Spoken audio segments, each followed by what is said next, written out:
السلام علیکم ورحمۃ اللہ۔ بسم اللہ الرحمن الرحیم۔ آج کی ہماری قرآن کلاس نمبر 8 سورۃ البقرہ آیت نمبر 21 سے سٹارٹ کریں گے۔ اعوذ باللہ من الشیطان الرجیم، بسم اللہ الرحمن الرحیم۔ یا ایہا الناس اعبدوا ربکم الذی خلقکم والذین من قبلکم لعلکم تتقون۔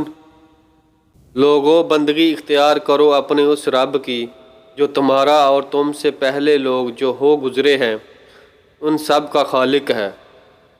تمہارے بچنے کی توقع اسی صورت میں ہو سکتی ہے۔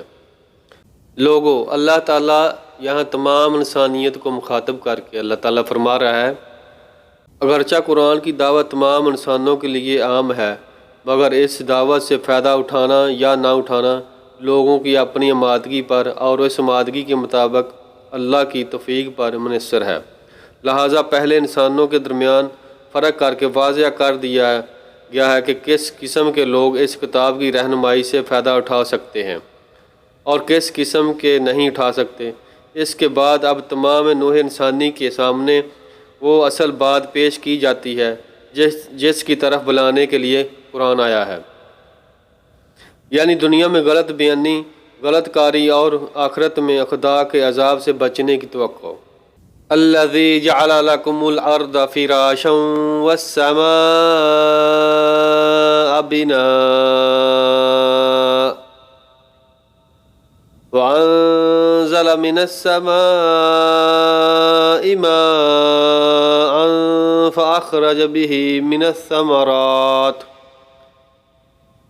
الثَّمَرَاتِ رِزْقًا لَكُمْ فَلَا تَجْعَلُوا لِلَّهِ أَندَادًا وَأَنتُمْ تَعْلَمُونَ۔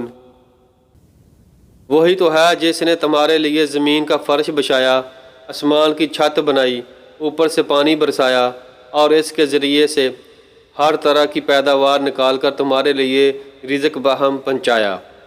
پس جب تم یہ جانتے ہو تو دوسروں کو اللہ کے مد مقابل نہ ٹھہراؤ، یعنی جب تم خود بھی اس بات کے قائل ہو اور تمہیں معلوم ہے کہ یہ سارے کام اللہ ہی کے ہیں، تو پھر تمہاری بندگی اسی کے لیے خاص ہونی چاہیے۔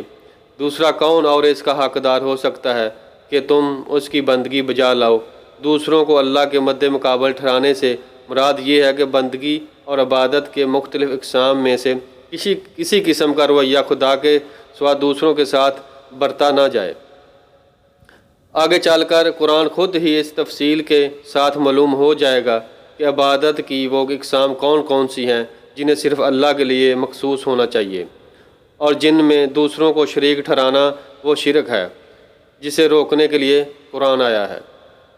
یہاں سے یہ ثابت ہوتا ہے کہ آپ شیخ عبدالقادر جیلانی کو نہیں پکار سکتے، آپ داتا صاحب کو نہیں پکار سکتے، آپ خواجہ معین الدین چشتی کو نہیں پکار سکتے۔ وَإِن كُنتُمْ فِي رَيْبٍ مِّمَّا نَزَّلْنَا عَلَىٰ عَبْدِنَا فَأْتُوا بِسُورَةٍ مِّن مِّثْلِهِ وَادْعُوا شُهَدَاءَكُم مِّن دُونِ اللَّهِ إِن كُنتُمْ صَادِقِينَ۔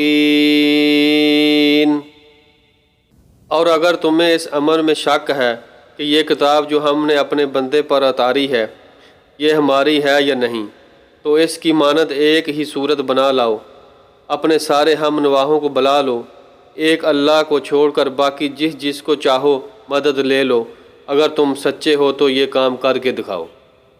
اس سے پہلے مکے میں کئی بار یہ چیلنج دیا جا چکا تھا کہ اگر تم اس قرآن کو انسان کا بنایا ہوا سمجھتے ہو تو اس کی مانند کوئی کلام لا کر دکھاؤ۔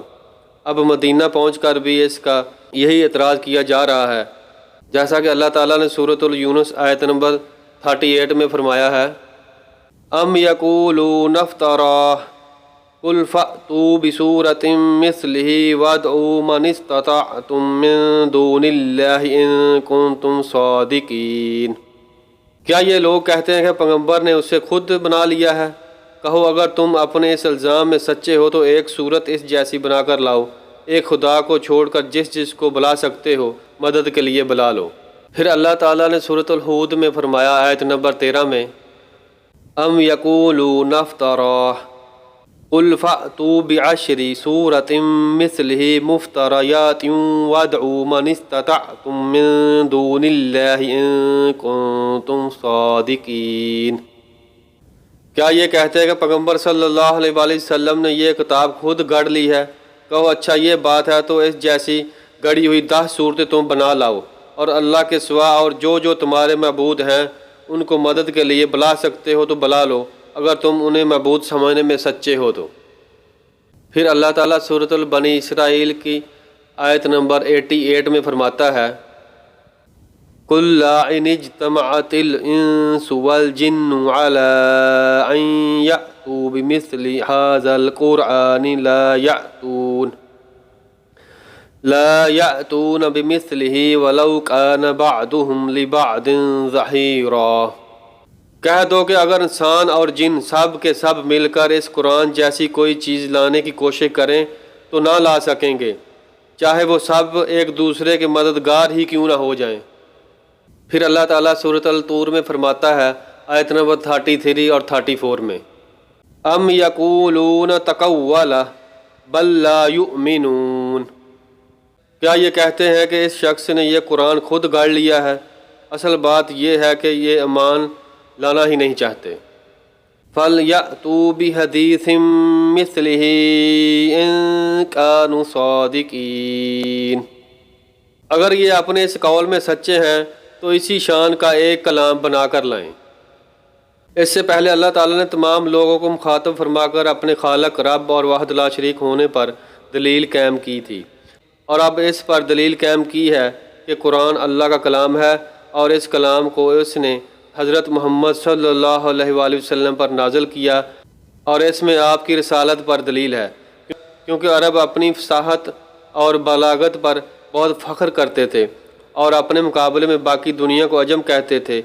اس کے باوجود وہ قرآن مجید کی کسی چھوٹی صورت کی مثل لانے سے بھی عاجز رہے، اور اس کے مقابلے میں کوئی صورت لانے کے بجائے جنگ و فساد کے در پہ ہوئے، اور اس سے حضرت محمد صلی اللہ علیہ وآلہ وسلم کے اس دعوے کا سچا ہونا ظاہر ہو گیا کہ ان پر اللہ کا کلام نازل ہوا ہے۔